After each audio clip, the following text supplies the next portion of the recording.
ઓમ શાંતિ। આજે આપણે આખા ભરેલા કારેલાનું શાક બનાવવાનું છે। પહેલાં આપણે શિવ બાબાને યાદ કરી પછી આપણે શરૂઆત કરશું।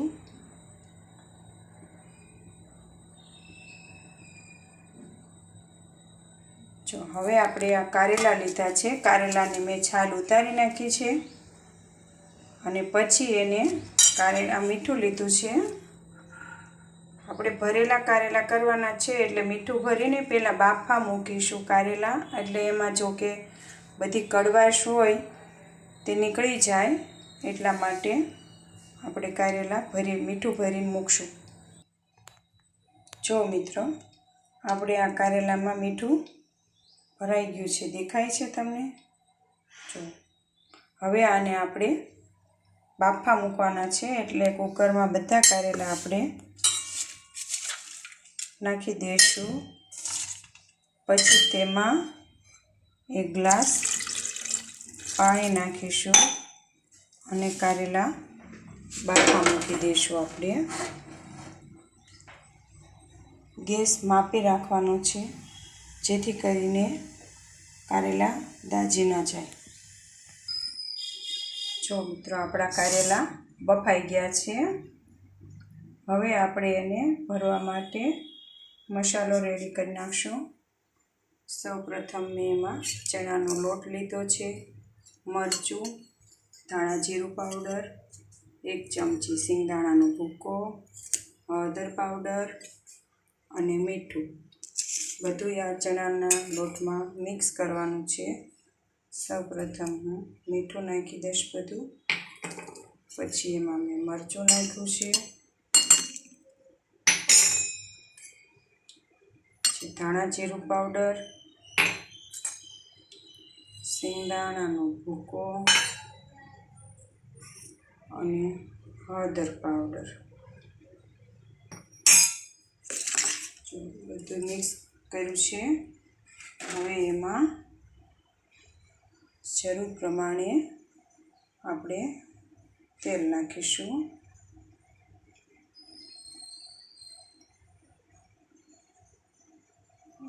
2 ચમચી જેવું મેં તેલ નાખ્યું છે। પછી આપણે એને મિક્સ કરશું અને એમાં ગોળ પણ નાખવાનો છે, 1 ચમચી જેટલો આપણે 1 ચમચી જેવું આપણે ગોળ લીધો છે। હવે બધું આપણે એમાં મિક્સ કરી નાખશું। જો આપણો કારેલાનો માવો મિક્સ થઈ ગયો છે, બરાબર। હવે આપણે એને કારેલામાં ભરી લેવાનું છે, બરાબર। જો આપણા કારેલા ભરીને તૈયાર થઈ ગયા છે। હવે આપણે એનો વઘાર કરવાનો છે। સૌ પ્રથમ પહેલાં એમાં રાઈ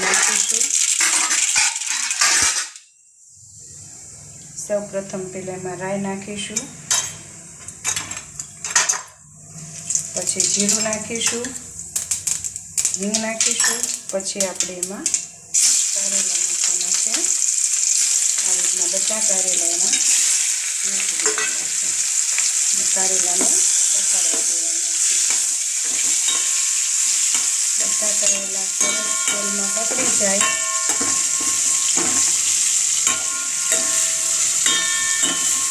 આ રીતના કારેલા તેલમાં પકડવા દેવાના છે।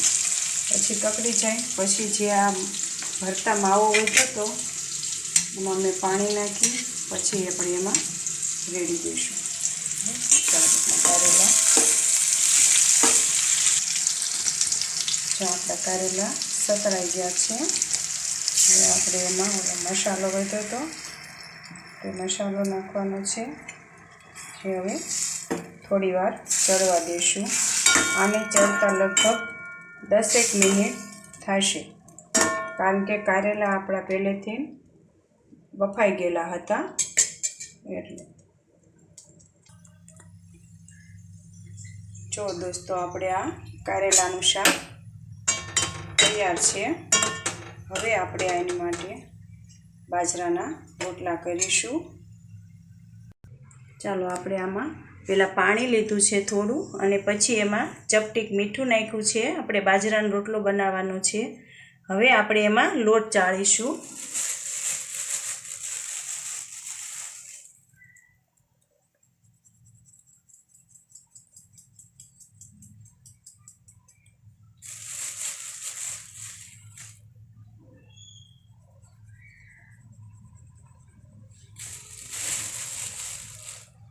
જો દોસ્તો, આપણો લોટ ચડાઈ ગયો છે.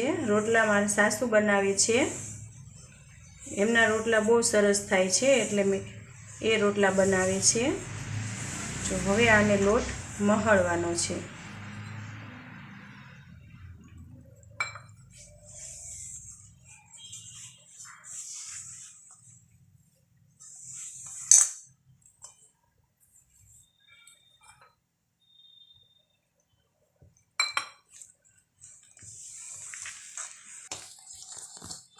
જો આપણો આ રોટલો મહળાઈ ગયો છે. હવે લોટ મહળાઈને કમ્પ્લીટ થઈ ગયો છે. હવે આપણે રોટલો બનાવશું.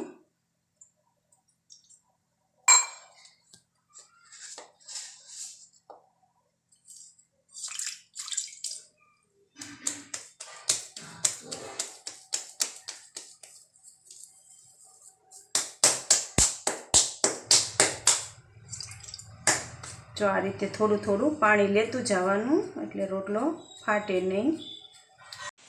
જો આ રીતે રોટલો ટેકવાનો છે.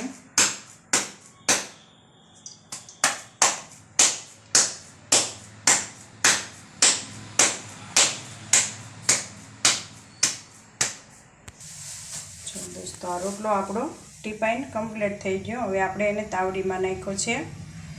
એક વળો ચડી જાય પછી જ તેને પલટાવવાનો છે. ચાલો દોસ્તો, આપણું શાક કારેલાનું અને બાજરાના રોટલા તૈયાર છે. ચાલો હવે આપણે ભગવાનને થાળ ધરાવી દઈશું, પછી જ આપણે જમીશું. જોતાં જ ખાવાનું મન થઈ જાય એવા રોટલા બન્યા છે ને, કારેલાનું શાક અને બાજરાના રોટલા.